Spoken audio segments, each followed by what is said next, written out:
morning. It's 9:48 a.m. and I'm in a bit of a rush because, well, there is a meal service and it ends at 10. And it ends at 10. Who's calling that shit? Who's calling that shit? Okay, so it's not really need to eat the meal breakfast here. It's just, you paid for it, you kind of want to get it. Is it Stacy? Is it Becky? Is it Keisha? Is it Andy? Was it Danny? Is it Monty? Where's the function? Where the fuck the function? Where the fuck the function?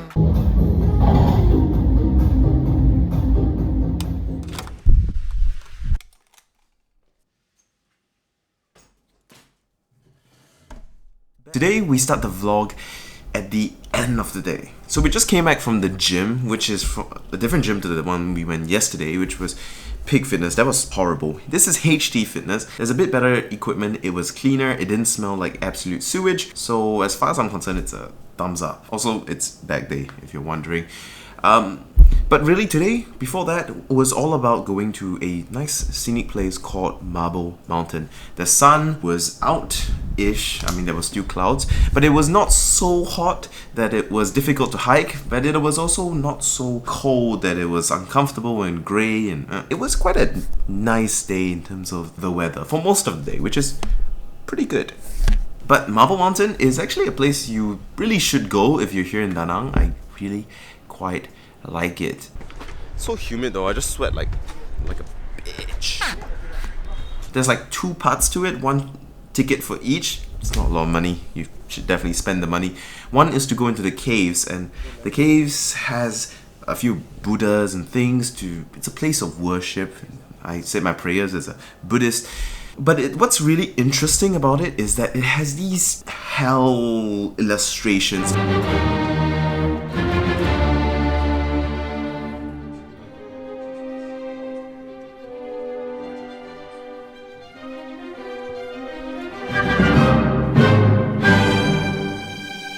That I guess are supposed to scare people to not sin, because hey, if you sin, look, you'll be tortured, you'll be eaten by beasts and animals and punished for your crimes and evil.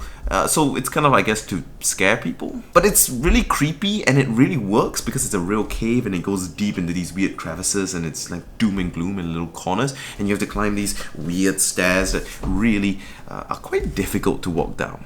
And then there's this really difficult staircase up to a vantage point from inside the cave, which if you can't really climb stairs well, or you have difficulties going upwards, which is fine, you probably should just save the effort because the vantage point was not worth it. In fact, the climb itself was fun. The vantage point, nah.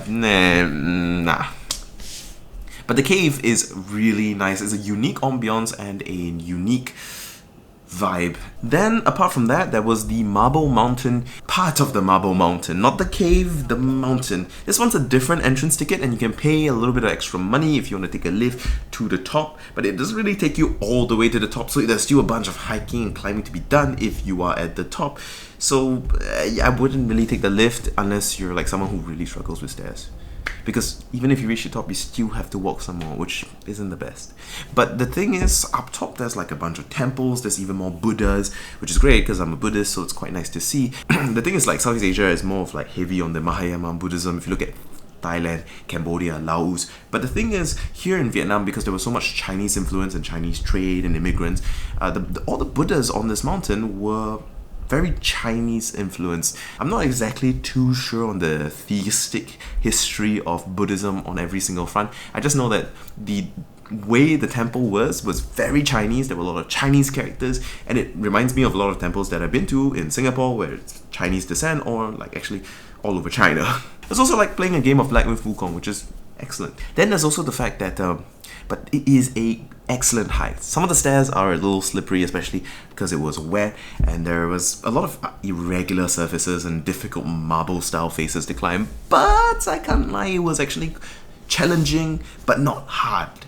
It was just fun, like it was just nice. And making it to the top is absolutely something you should do. The view is very nice. You get to see the ocean, you get to see the waves. It's very peaceful and serene. And some like devilish individual decided that instead of putting railings to help people climb up to the top, they will plant cactus there. So you're gonna end up sticking your hand in it and screwing yourself up, which isn't going to be very comfortable.